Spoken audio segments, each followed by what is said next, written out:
Salut à tous, c'est Déterminé de Zéro. Aujourd'hui, on va se retrouver face à Locke16, donc qui est un abonné pour une partie pédagogique de 15 minutes plus 10 secondes d'incrément. Donc, partie pédagogique qui va me permettre du coup de lui donner des conseils, que ce soit dans l'ouverture ou dans le milieu de jeu ou les finales. Donc, des conseils dans, tout simplement dans sa partie, des erreurs qu'il fait. Et voir aussi donc également mes erreurs à travers, la partie directement et l'analyse, par la suite.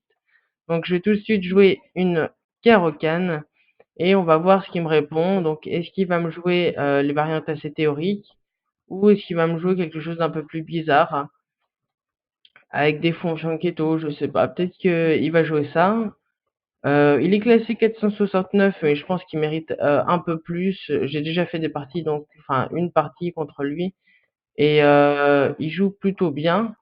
Après là, il me joue donc F3. Donc F3 un peu bizarre déjà, c'est pas très connu dans la Caro-Kann.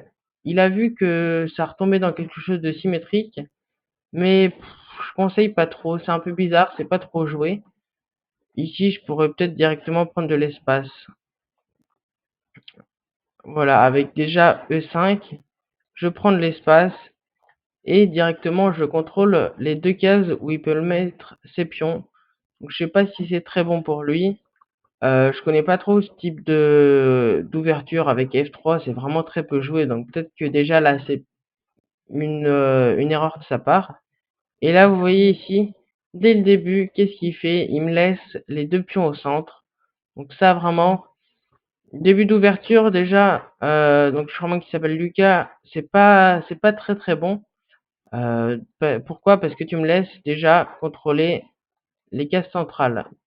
Là, tu peux voir, je contrôle toutes, enfin, beaucoup de cases centrales. C'est moi qui ai le centre. J'ai même l'avantage d'espace maintenant. Donc, je te conseille pas trop de jouer ça. Alors, ici, son objectif, ça va peut-être être de jouer D4 ici, avec l'idée surprise de jouer pion prend. Et bon, il y aura quand même un pion isolé. Donc, qu'est-ce que je fais? Je vais, alors, est-ce que je développe mon fou? Après, si je développe mon fou ici, il y a perte de temps. Prise, prise, pion prend. Je serai obligé de reculer mon fou, je perds un temps. Sur échec, il pourra juste échanger les fous. Et du coup, ce sera mieux pour lui. Donc, je vais pas faire ça. Je vais plutôt peut-être d'abord soit développer mon cavalier en F6, soit en C6. Alors, qu'est-ce qui est le mieux? Je pense que c'est d'abord de le développer en F6 pour aller jouer le petit roc rapidement. Donc, avec fou E7, petit roc et faire une variante assez calme. Donc là, déjà, encore une erreur de sa part, il va directement déroquer son roi. Ici, après prise, pion prend, dame prend et roi prend. Donc j'ai réussi à déroquer son roi, c'est plutôt mauvais. Ou sinon, je peux complètement fermer le centre et jouer D4. Alors D4, ça pourrait être encore plus fort. C'est même possible que ça soit vraiment très fort D4, parce qu'il peut plus vraiment bouger. Son pion là, il est complètement fixé et il pourra jamais m'échanger mon pion. Après, est-ce que je joue ça? Je sais pas trop. Je vais prendre ici plutôt. C'est un peu moins risqué, mais peut-être que c'est un peu moins fort aussi. Ici, si j'avais avancé mon pion, il aurait vraiment rien pu faire, hein. Il peut plus développer ses pièces, ses cavaliers, il est obligé de les mettre là. Ça aurait été vraiment une position, je pense, horrible pour lui. Mais là, on va jouer assez simple. Vous voyez, ici, je mets directement la pression. Regardez, là, je peux faire, alors peut-être pas fou ici. Mon idée, c'était d'attaquer le pion. Mais le pion est directement protégé. Donc ici, je pense que je vais faire un coup de fou. En fait, mon idée, ça va être de faire fou ici, petit roc et tour ici. En fait, là, le problème de mon adversaire ici, c'est quoi? C'est roi au centre. Vous voyez ici, j'ai deux pièces développées, un pion au centre, alors que lui, il a un roi complètement à nu, sans aucune défense. Vous voyez ici, que des cases sans espace. Et encore ici, il va perdre un temps. Là, encore, c'est une erreur à mon avis. Pourquoi? Il perd encore un temps. Vous voyez, il avance un pion, il développe aucune pièce. Ici, son idée, ok, elle est claire. C'est de faire B4, de reculer mon fou et d'essayer de l'enfermer. Mais ici, je peux juste jouer petit roc. Ici, en fait, en jouant petit roc, directement, il perd des temps. Il va peut-être il va continuer avec son idée. B4, il essaye de gagner un temps. Mais là, c'est encore une erreur. Pourquoi? B4, je pense que vous avez l'idée de pourquoi c'est une erreur B4. Tour D8. Tour D8, échec, gagne un temps, développe une pièce. Et la position qui est vraiment extrêmement dure déjà pour lui. Il va là, je peux même pousser le pion, gagner de l'espace. C'est vraiment une position très très mauvaise pour lui. Donc il a décidé de développer son cavalier. Et là du coup ça fait un peu contresens. Pourquoi jouer A3 pour finalement développer le cavalier ici? Ça n'a pas de sens. Il devait plutôt soit développer son fou avant. Alors là il ne pouvait pas développer son fou. Mais imaginons un coup de cavalier. Un cavalier ici, cavalier là, ou un cavalier qui vient chasser le fou, ça au moins ça avait plus de sens qu'ici A3. Bon, ça a pas trop de sens, je pense. Dommage. Dommage pour lui parce que j'ai fait une partie contre lui hier, il avait joué plutôt correctement.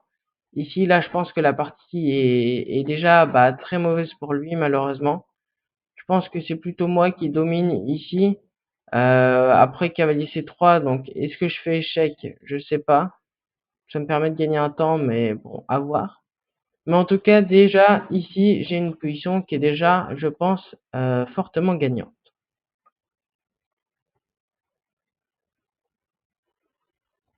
Alors, je vais peut-être jouer un coup de fou. Tour cavalier ici et tour là. Ou sinon, échec d'abord. Je développe mon fou, mon cavalier et peut-être mettre ma tour ici pour mettre une pression sur le pion. Ça peut être une idée ici. Et s'il va là. Bon, peut-être pas d'abord mettre la tour ici. D'abord jouer ça et après mettre la tour. Comme ça, je bloque l'arrivée du pion. S'il avance, je prend et fou. Donc là, il s'installe sur cette case. Bah, très bien. Je vais le harceler d'échecs. Regardez ici, encore une erreur de la part de mon adversaire. Il faut, pourquoi est-ce qu'il se met sur une case où je peux gagner un temps en me développant? Ici, c'est encore une erreur, malheureusement pour lui. Je gagne un temps. Je gagne un temps parce que je vais développer une pièce en faisant échec. Donc, je reviens à la position ici. Je développe une pièce, je fais échec et je me souvent encore plus en difficulté. Donc là, je pense que c'est une erreur également.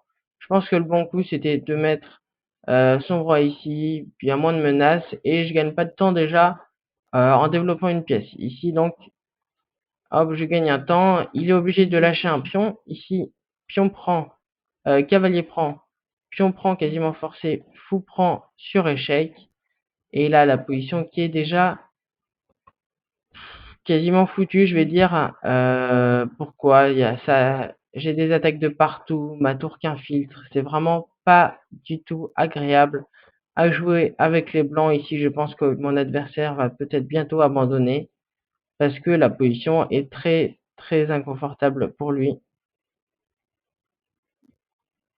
Alors, on va voir ce qu'il fait, hein. Mais franchement, bon, je serais à sa place, j'aimerais pas trop ma position ici. S'il met le roi là, voilà, c'est ce qu'il fait. Je peux peut-être mettre mon fou ici. Si je mets mon fou là, roi ici obligatoire. Il y a quoi? Il y a peut-être cavalier là, cavalier ici. C'est vraiment pas une position qu'on aime là. Ici, je peux jouer tour D1. Tour D1, je m'en prends directement au fou. S'il fait partir son fou, je récupère un cavalier. Et là, la position qui s'écroule totalement. Même s'il fait partir son fou, je peux même jouer fou prend G2, suivi de tour, fou prend tour. Là, ouais, faudrait limite qu'il abandonne parce que la position est vraiment catastrophique. Il peut plus rien faire. Ouais, position vraiment très mauvaise. Alors, on peut voir l'erreur. L'erreur ici, pour mon adversaire. Alors, je vais revenir à la position. Jusqu'ici, bon, j'ai des pions au centre, mais la position est, bon, déjà avantage noir, je pense, mais bon, ça tient. Mais l'erreur, ça va vraiment être déjà le pion qui avance. Pourquoi? Parce que ça ouvre les colonnes et le roi est déroqué. Ici, A3, perte de temps. C'est vraiment pas utile. Petit roc cavalier ici. Bon, ça va. Mais ici, donc, je gagne un temps encore en développant une pièce. Roi sur une case blanche, c'est pas bon parce que je gagne un temps. Et avec des prises, la position ici qui s'effondre. Il peut plus rien faire. Ici, ah, il bouge son cavalier. C'est vrai que j'avais oublié ce coup-là. Il bouge son cavalier et il enlève les menaces. C'est vrai que j'avais oublié ça. Le mieux, c'était peut-être ici d'abord prise, dame ici et tour ici. Fou prend, tour prend et ma tour en D1 pour mettre tout simplement un clouage. Alors bon, le fou est toujours cloué, mais peut-être que la tour va pouvoir partir. Donc là, ça va être quoi mon idée? Ça peut être fou D3, cavalier prend, pion prend, et jouer avec un pion passé. Et ici, il prend pas avec son cavalier, bah, tout simplement. Alors certes, je lui donne la paire de fous, mais vous voyez ici ma tour, qui est beaucoup trop puissante. Il a ses deux fous cloués, ses deux tours qui peuvent quasiment plus bouger, elles vont là ou là, elles peuvent rien faire. Donc s'il prend, j'ai un pion passé, je vais l'amener à dame. C'est ce que je vais essayer de faire ici. Si son roi va là, qu'est-ce que je fais? J'avance le pion passé. Il va ici. Qu'est-ce que je peux faire? Bah, je peux réavancer limite. Fou prend, tour prend tour. Donc ouais, là ça va être très dur. Mon cavalier qui peut venir, ma tour qui peut aller à tout moment soutenir mon pion. Pour l'instant, ouais, partie vraiment, vraiment très mauvaise pour lui, je pense. Ici, regardez, je me développe et je gagne encore un temps. Cavalier C6, je gagne un temps. Et si le roi va là, je vais peut-être aller le mater. Échec. Il va ici. Et bon, je vais faire tour B8, avancer le pion. Alors, il fait ça, ok. Je vais peut-être pouvoir faire fou ici, échec. Échec, roi là. Tour ici. Je sais pas comment je vais faire. Je sais pas trop comment je vais le finir, mais bon. Ça, je devrais pouvoir le terminer. Si je peux faire. Je peux peut-être faire fou D3 ici. C'est possible, fou D3, fou prend, tour prend. Tout est gagnant en fait ici. Mais il faut juste pas que je me trompe. Je vais peut-être juste faire A6. Menace de mat en 1. Ça paraît tout bête, hein. Ah non, il y a ça. Après, je me laisse ça. Non, non, c'est trop fort en fait. Je me laisse fou ici ou B5. Vraiment, il peut plus rien faire. Deux menaces de mat. Je pense que je vais aller le mater au prochain coup. Vous voyez ici, 18e coup, j'ai une position fortement gagnante. On voit bien pourquoi F3 c'était pas vraiment très bon. Alors certes, je pense que ici, si je jouais D4, ça peut être, bon, on va dire intéressant. Parce que ça, c'est offensif.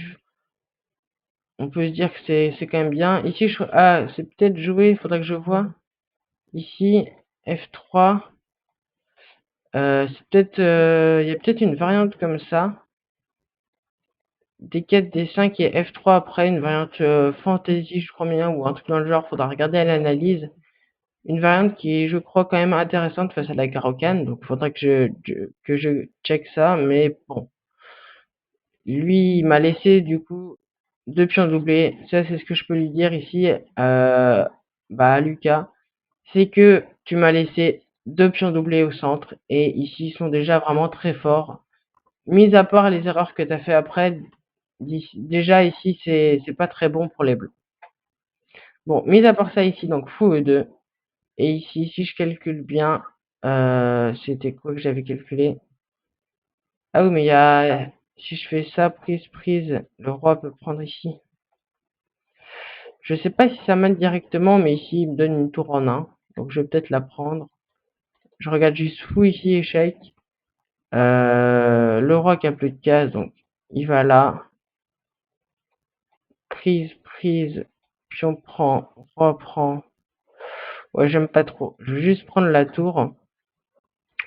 Et bah ok, il m'a donné une tour, très bien. Je maintiens encore un clouage. Ici, et la position qui s'effondre. Il me donne son fou. Alors, je vais peut-être faire d'abord échec. Je pense que je vais refuser le fou. Ou alors, je vais faire tour ici pour menacer mat. Ah non, je menace plus. Ah oui, il faut que je fasse échec. On calcule échec. Ça. Et tour ici. S'il prend, je reprends. Je me laisse de prendre là. Il y a toujours un clouage. Ok, je peux jouer ça. Je vais jouer tour. Non. Je vais échec. Il est obligé de jouer ça. Et ensuite, tour B8, je menace mat en 2 coups. Et donc, il va être obligé de prendre. Je maintiendrai une pression ici. Voilà, donc il est obligé de jouer ça. Alors, ici, il y a deux possibilités. Soit j'avance le pion passé. Mais je vais d'abord essayer de menacer mat. Et gagner le pion là. Voilà. Comme ça, au moins, s'il le voit pas, alors je pense qu'il va le voir quand même. Non, il va pas le voir malheureusement pour lui. Et bien tout simplement, mat en 2 coups. Ici donc B5 échec, pion prend obligatoire et pion prend B5 et ça finit donc sur un joli échec et mat.